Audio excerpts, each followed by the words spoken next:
Hello, everyone. Welcome back to my channel at Queen Bee SP. And thank you for tuning in for another chapter of my book, Scientology Abuse at the Top. Last episode, we completed chapter 7, which was called Scientology Celebrities. And this time, we're going on to chapter 8, which is A New Era of Management. So let me get this up on the screen and we'll get right into it.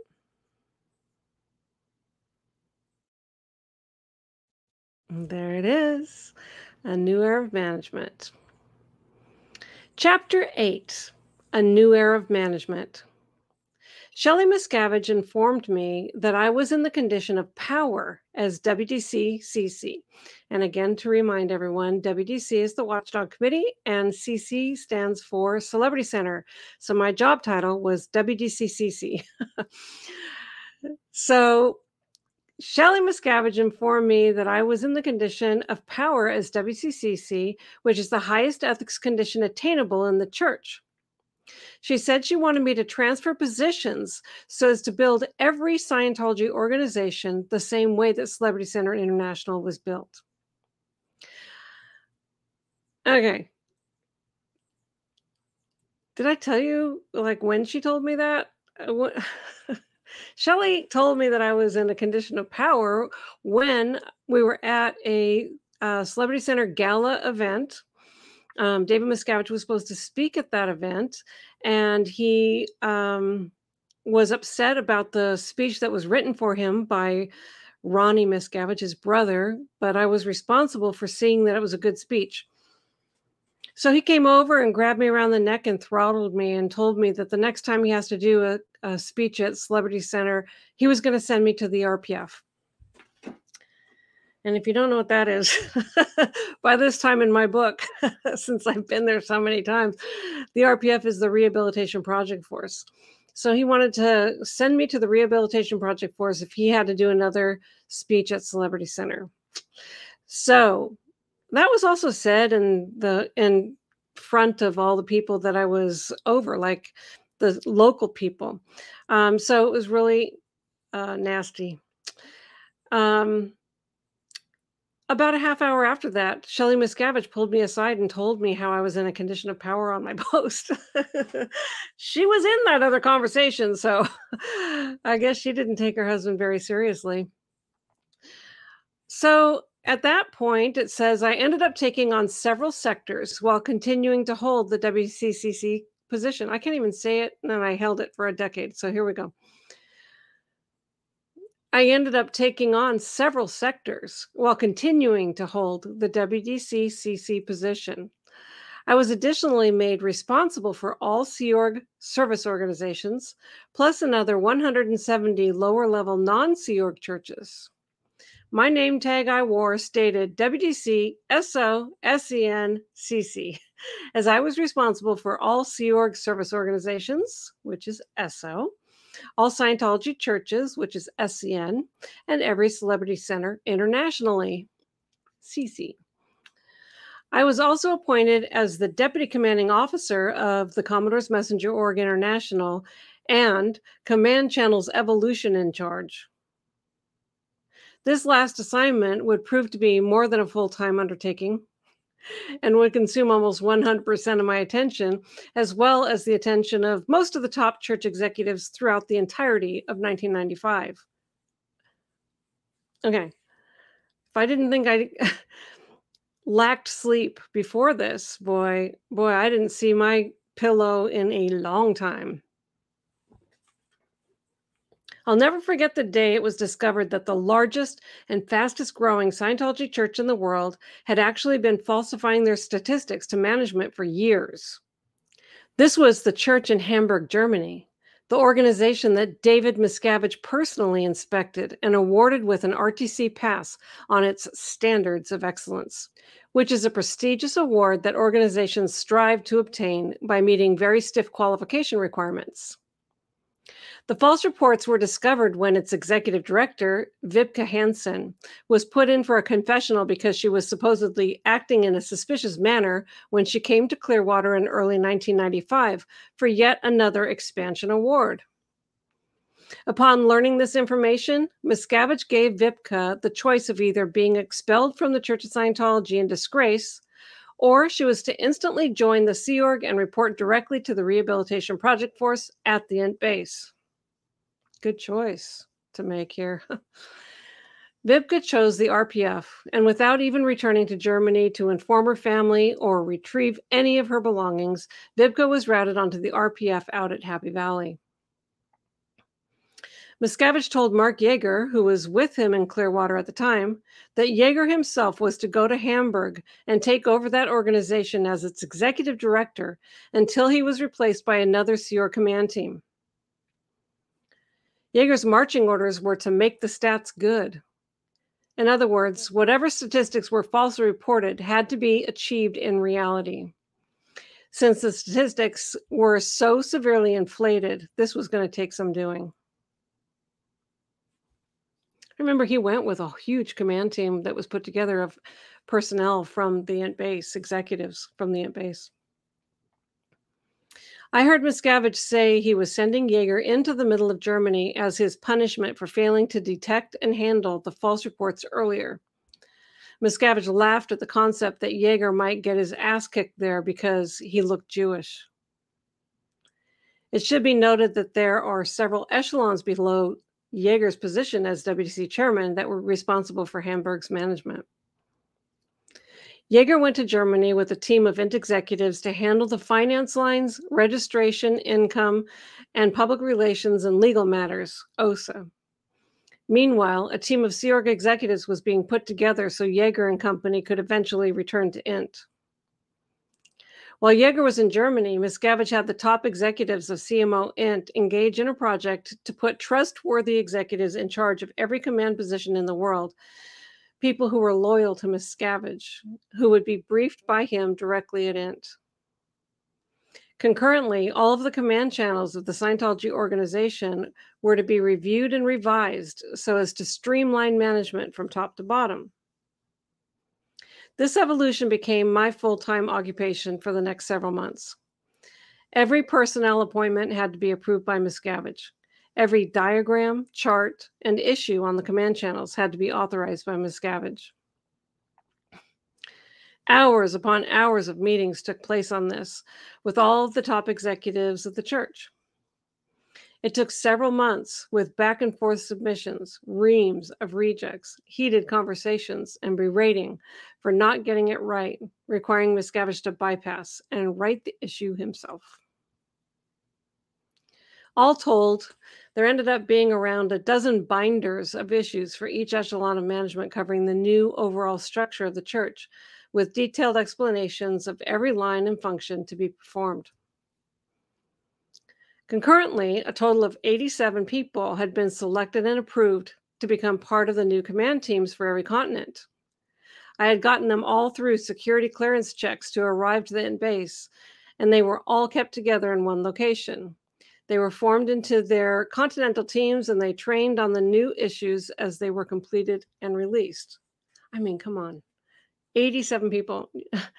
I had to get them all arrived to Hemet. I had to find qualified people that Miscavige could trust.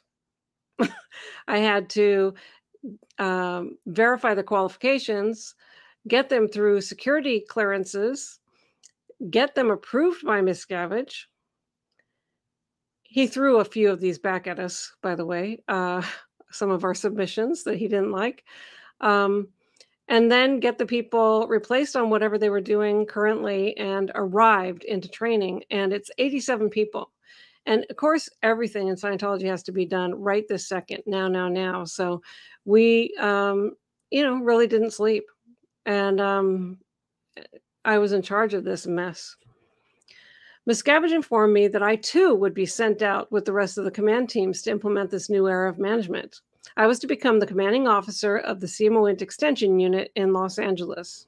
He ordered me to get myself replaced on each of the posts I had been holding in WDC so I could go. In the midst of this evolution, Yeager returned to Int. I briefed him on everything that had transpired while he was away and the status of the command teams in training. Within a few days of Yeager's return, I received a very strange phone call from Shelley Miscavige. She asked me why I hadn't taken over as the commanding officer of CMO International. I was stunned. I didn't even know how to answer that question. I thought Yeager was far more qualified to hold the COCMO Int WTC chairman position than I was. Yeager had already been on the post for over a decade. He managed all of the Sea Org financial reserves, which I knew little about. And as a teenager, he had worked directly under L. Ron Hubbard as his personal messenger. I went to Yeager and told him about the phone call and suggested he immediately take whatever action necessary to handle the situation so he'd be considered a stable and trustworthy executive again. Yeager kind of shrugged off the conversation as if he had heard this threat 1,000 times before from Miscavige. Over the next week, Yeager was rarely in the org, as he was under intensive investigation by RTC. Then one afternoon, a few of the top INT executives, including myself and another WDC member, Mark Ingber, were called to meet with Miscavige. In this meeting, we were informed about what came up in Yeager's confessionals. Miscavige said that Yeager was a true suppressive person who had been working to destroy him behind his back. He asserted how Yeager was guilty of all kinds of crimes, that he had numerous evil purposes, and now he was being taken out. I mean, I remember one of the things that Miscavige said is that he would get informed whenever Miscavige was about to arrive to the base, as if that's like a bad thing. Miscavige liked to surprise people and shock them. And that Yeager had it set up so that he would be informed was something that Miscavige was pretty pissed off about, amongst other things too. But, David Miscavige was always going after Yeager from my perspective. We were instructed to decide amongst ourselves who would assume the post of COCMO Int. As I was slated to launch with the command teams and Mark Ingber had held the post a few times in the past, Ingber was it. Yeah, I did not want to do that job. After a few weeks of intense briefing by Miscavige on what he expected each team to accomplish in their continental zones, we all departed for our chosen destinations.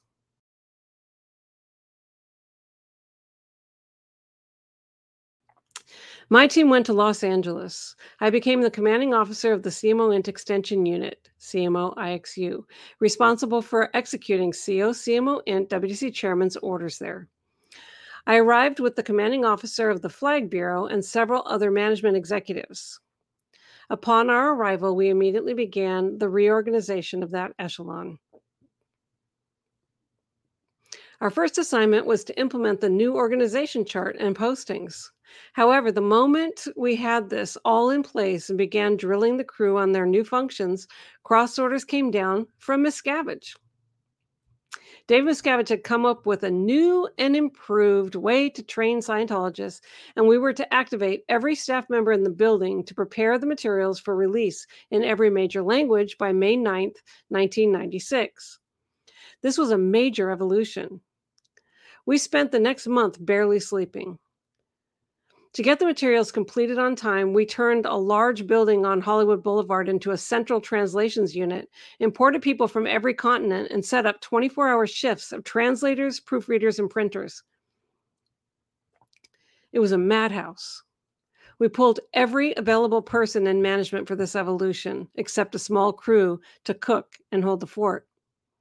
We effectively destroyed the organizational form we were sent to get in. Miscavige is so destructive. He's so stupid with regards to organization. People think he's brilliant because he's got, some form of charisma or whatever, supposedly, like from events or something like that. But yeah, know him in person, he's a complete idiot. He's organizationally stupid and destructive. And his orders, it's taking down Scientology. So keep it up, David. Teams of enforcers came down from RTC to ensure it was done. People were sleeping under desks, taking 10-minute meal breaks, and working like crazy to make the timetables. While everything came down to the wire, we did pull it off. We then spent several weeks cleaning up the fallout in order to put the organization back together again. Meantime, my husband, this was Jim Mortland at the time, was assigned as the commanding officer over all organizations in the Western United States. One of these organizations was responsible for delivering advanced training to parishioners from the entire United States. Jim was invited as a guest speaker at one of their events being held on the East Coast. I didn't know anything about this event, being very preoccupied with my own assignments. Somehow, news made it back to David Miscavige that Jim spoke at this event, and he was livid. He ordered his RTC representatives to drive Jim and me back to the international base immediately. I mean, how stupid is this? Jim was the commanding officer for all of Western United States, but also over the organizations responsible for advanced delivery for all of the United States. So when they had an event, he was a guest speaker, and it happened to be in East US. But Jim was responsible for the advanced levels for all of the US. But David Miscavige didn't agree.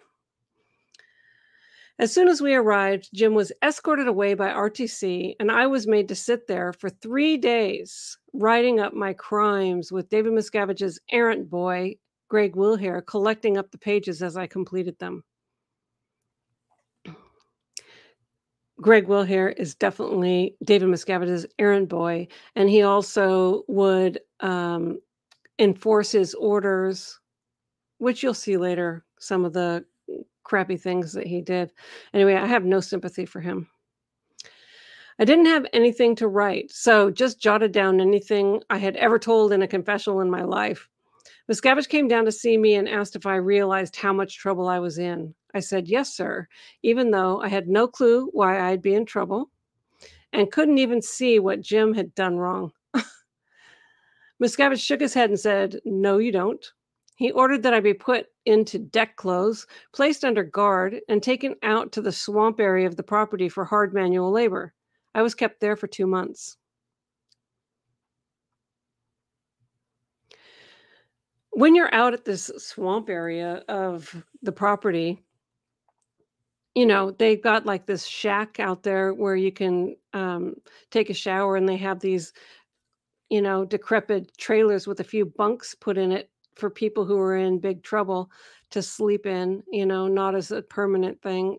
But I was out there for 2 months, and there was like this shed with a dirt floor and rats where your food would be dropped off for you to eat. Um, and this is where I um, took a shower, and I shared the same shower with Mark Yeager, who ended up being out there um, building a cage with bamboo to be confined in, which hopefully I'll talk about that later. I think I do. But yeah, I saw it with my own eyes, guys. This David Miscavige is a complete piece of crap. Miscavige shook his head and said, no, you don't. He ordered that I be put on deck clothes, placed under guard, and taken out to the swamp area of the property for hard manual labor. I was kept there for 2 months. My husband had been sent to the rehabilitation project force. We didn't even get to say goodbye. All of our belongings were still in Los Angeles. When a person is on the RPF, they are allowed no contact with anyone outside the RPF, including their immediate family. The only permitted communication is in writing via security. After 2 years of not seeing or speaking to Jim, I wrote a petition to be allowed to visit him so as to determine if we should remain married or not. There had been immense strain placed on our relationship from being apart for so long. We were granted a brief conversation, and I was driven out to the RPF location a few miles away from the base, which we called Happy Valley. As soon as I saw Jim, I broke down in tears. I knew I wanted to remain married to him and told him so. I waited another 2 full years before I would see him again. We were finally back together in the year 2000. End of chapter. So that brings us to the end of chapter 8. Yeah, I mean, you just never knew with David Miscavige what your fate was gonna be. One minute, you're the commanding officer of an entire continent, and then the next minute, you're on the rehabilitation project force, you know? And, or I did absolutely nothing, and because I'm married to someone who did something that I didn't even know he did and couldn't see anything wrong with it, even if I did know, I'm for 2 months digging trenches out at the swamp, staying in some rickety ant-infested trailer and eating meals with the rats. So, thank you, David Miscavige, for those memories. Anyway, so I want to show you a couple banners. We're gonna do, if you would like to order a copy of my book, you can order it at scobeepublishing.com. And if you would like to subscribe to my channel, subscribe to Queen Bee-SP. And um, it, I have a lot of things in my store that might be interesting to you. And you can go to my store at amy-scobee-shop.fourthwall.com. So these are some of the things that are available. And I really thank you so much for going on this journey of the book reading with me, with my added comments. It's interesting to go through this. This chapter gives me a headache because it was so intense. I never slept. I just never slept, and then I thought, oh, thank God I'm going to LA. I'll at least be off the int base property and I'll be able to, you know, get in the organizational basics and this kind of thing. And then we get all these cross orders to do golden age of tech. And so we have to translate everything into, 50 languages or something stupid. You should have seen the place. We had translators from all around the world, probably doing it like how you used to translate things in the Stone Ages, because Scientology is so backwards. But anyway, we did get it all done. Yeah, to get removed again, and then, put under guard 24 hours a day, uh, you know, and then not see my husband for 4 years except for a brief supervised conversation for 4 years, you know? This was my husband. I had been married to him. In total, we were married for 17 years, but, anyway, yeah, there's another chapter for you. So, what's our next chapter? The next chapter is going to be chapter 9, Up and Down the Totem Pole. Yeah. There was a lot of that. There was a lot of that, and some of them are pretty interesting stories. Okay, well, until next time, thank you again for being here. Push the like button, push the subscribe button, and we'll see you again soon. Bye.